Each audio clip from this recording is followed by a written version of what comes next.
जब फांसी का फंदा सामने था। सोचो, जब फांसी का फंदा, आपका मौत आपके सामने होगा तो आप डर रहे होगे, रो रहे होगे, गिड़गिड़ा रहे होगे कि मुझे माफ कर दो, मुझे छोड़ दो। लेकिन इन तीनों वीर सेनानियों के चेहरे पर डर नहीं बल्कि एक मुस्कान थी। अंग्रेजों ने भारत पर अपना शासन बनाए रखने के लिए कठोर कानून, क्रूर हिंसा, इन सब का सहारा लिया। नंगा करके उनके ऊपर कोड़े बरसाए जाते, फांसी की सजा दी जाती और कई बार उन्हें काला पानी में भेज दिया जाता।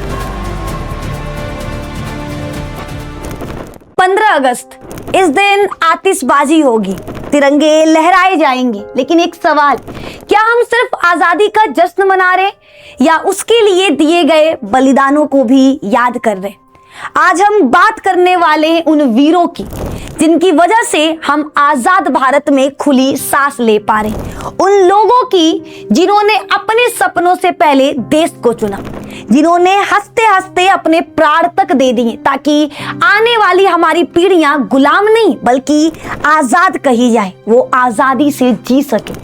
आज हम याद करेंगे उनके संघर्ष, उनके बलिदान और उस कीमत को जो इस तिरंगे को दिलाने के लिए चुकाई गई थी।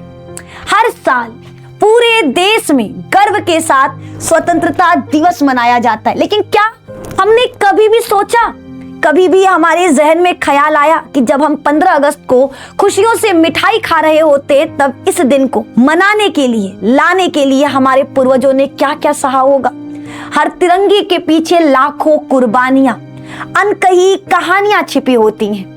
हम 15 अगस्त तो मना लेते हैं पर उन माओं के रोने के आवाज को भूल जाते हैं जिनकी गोद सूनी हो गई, उन पत्नियों के टूटते हुए चूड़ियों के आवाज को भूल जाते हैं जिन्होंने अपने पति को खो दिया, उन प्रेमिकाओं के आंसू को भूल जाते हैं जिन्होंने अपने सबसे करीबी को मरते हुए देखा।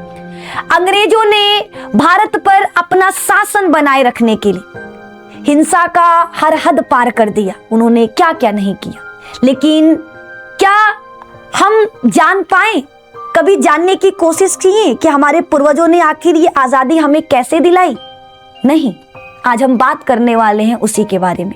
आपका 15 मिनट, आपकी ये बहन आपसे रिक्वेस्ट करेगी कि मात्र 15 मिनट अपना आप दे दो अपने देश के लिए, क्योंकि व्हाट्सएप पर स्टेटस लगाना या इंस्टा पर स्टोरी अपलोड करना आप भारतीय नहीं कहलाओगे जब तक आपको अपने भारत की कहानी नहीं पता होगी, अपने भारत के उन वीरों की कहानियां आपको पता नहीं होंगी। तो आज अगर आप अपना 15 मिनट हमें दोगे तो हम आपको उनसे रूबरू करा पाएंगे, हम आपको बता पाएंगे कि ये दिन हमें कैसे नसीब हुआ, अंग्रेजों ने क्या क्या नहीं किया हमारे भारत के साथ। हर साल हम गर्व के साथ स्वतंत्रता दिवस मनाते हैं, लेकिन इस आजादी के पीछे की कहानियों को भूल जाते हैं। तो आज हम इसी पर बात करने वाले हैं। अंग्रेजों ने भारत पर अपना शासन बनाए रखने के लिए कठोर कानून, क्रूर हिंसा, इन सब का सहारा लिया।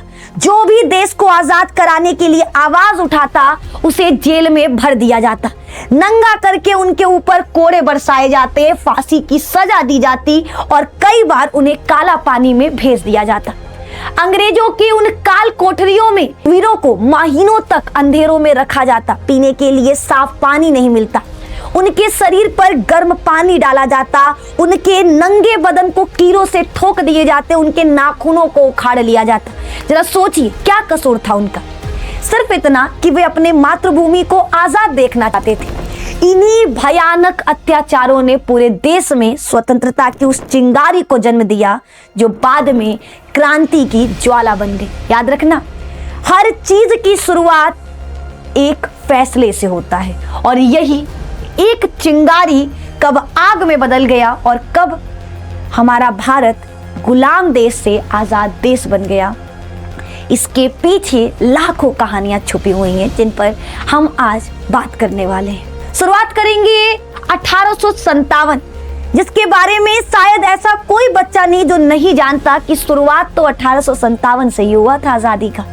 मंगल पांडे, रानी लक्ष्मीबाई और तात्या टोपे जैसे वीरों ने अंग्रेजों के खिलाफ खुलकर विद्रोह कर दिया। 1857 की क्रांति में जब रानी लक्ष्मीबाई मैदाने जंग में उतरी तो उनके पीठ पर उनका एक छोटा मासूम सा बच्चा बंधा हुआ था और शरीर पर अनगिनत तलवार के निशान, घाव जिनसे लगातार खून बह रहा था। लेकिन उनके हाथों का तलवार सिर्फ अंग्रेजों के गर्दनों पर बिजली बनकर गिर रहा था। उन्होंने जीते जी अंग्रेजों को अपने जिस्म को हाथ नहीं लगाने दिया। उन्होंने खुद को जलना स्वीकार कर लिया, लेकिन अंग्रेजों के हाथ न लगने का जो उन्होंने दावा किया था उन्होंने वो निभाया। 1857 की क्रांति भले ही उस समय सफल ना हो सकी, लेकिन उसने पूरे देश के सीने में आजादी की एक ऐसी नींव रख दी जिसने पूरे भारत को जगा कर रख दिया। उसके बाद हर एक घर से इंकलाबी निकले, हर एक देश, हर एक जो कोना होता है उस कोने से हर एक वीर निकला जिसका सिर्फ एक ही नारा था, अंग्रेज भारत छोड़ो, हमारा देश आजाद है। जब लाला लाजपत राय पर अंग्रेजों ने बेदर्दी से लाठियां बरसाकर उनकी हत्या कर दी, तब भगत सिंह, सुखदेव और राजगुरु ने इसका बदला लेने का फैसला लिया। उन्होंने सॉन्डर्स की हत्या की और जेल में कैदियों के इंसानी अधिकारों के लिए 63 दिनों तक भूखे रहकर यातनाएं सही। अंग्रेज इतने डर गए थे इनसे कि 23 मार्च 1931 को तय समय से पहले चुपके से रात के अंधेरे में इन तीनों युवाओं को फांसी देने के लिए ले गए। जब फांसी का फंदा सामने था, सोचो, जब फांसी का फंदा, आपका मौत आपके सामने होगा तो आप डर रहे होगे, रो रहे होगे, गिड़गिड़ा रहे होगे कि मुझे माफ कर दो, मुझे छोड़ दो। लेकिन इन तीनों वीर सेनानियों के चेहरे पर डर नहीं बल्कि एक मुस्कान थी और उन्होंने हंसते हंसते फांसी के फंदे को छूमा और कहा, इंकलाब जिंदाबाद। वे अपनी जवानी देश पर लुटा गए ताकि आज हम आजादी से जी सके। सिर्फ इतना ही नहीं, चंद्रशेखर आजाद, उन्होंने तो कसम खाई थी कि जीते जी अंग्रेज उन्हें कभी जिंदा नहीं पकड़ पाएंगे। अल्फ्रेड पार्क में जब वे चारों तरफ से अंग्रेजों से घिर गए तो उन्होंने आखिरी सांस तक लड़ाई लड़ी।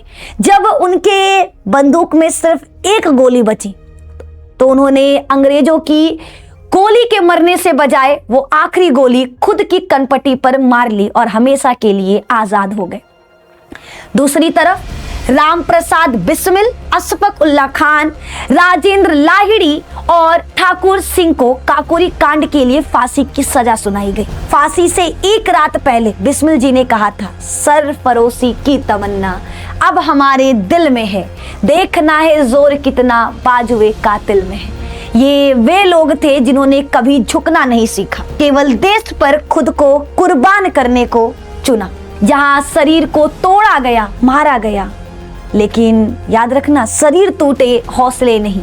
वीर सावरकर को सेल्युलर जेल यानी काला पानी में सालों तक एकांत कारावास की सजा मिली। जरा सोचिए, उस खूब अंधेरे कमरे में जहां न कोई रोशनी थी न कोई साथी, उन्हें कोल्हू में बैल की जगह जोता जाता था और तेल निकलवाया जाता था।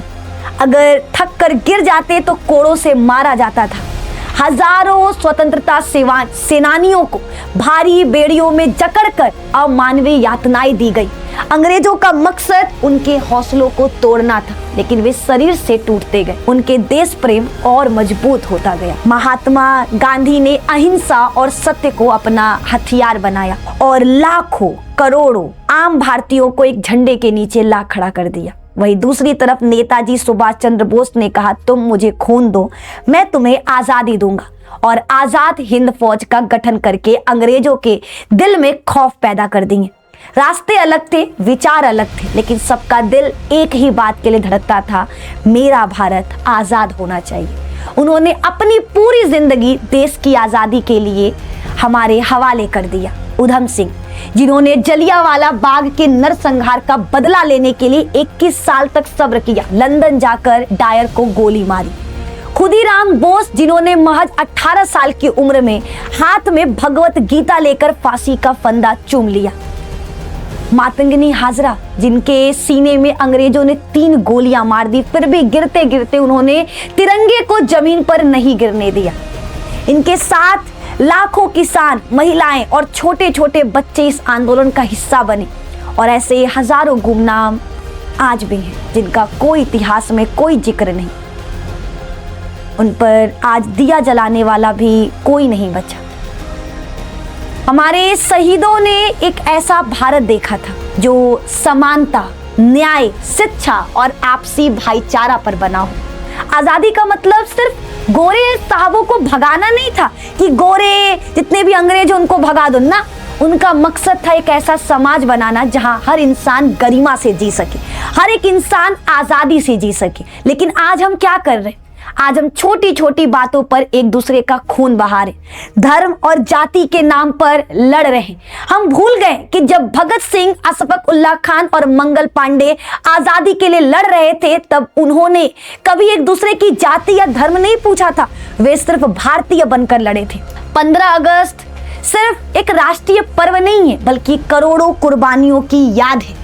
देशभक्ति सिर्फ साल में एक दिन स्टेटस लगाने या तिरंगा फहराने का नाम नहीं है। अगर हम आज भी आपस में लड़ते रहे तो हम अपने वीरों को उस बलिदान का अपमान कर रहे, जिन्होंने हमारे लिए फांसी के फंदे को चूमा था, जिन्होंने हमारे लिए अंग्रेजों की गोलियों को खाया था। आज सोचने का वक्त है कि क्या हम उनके सपनों का भारत बना पाए हैं?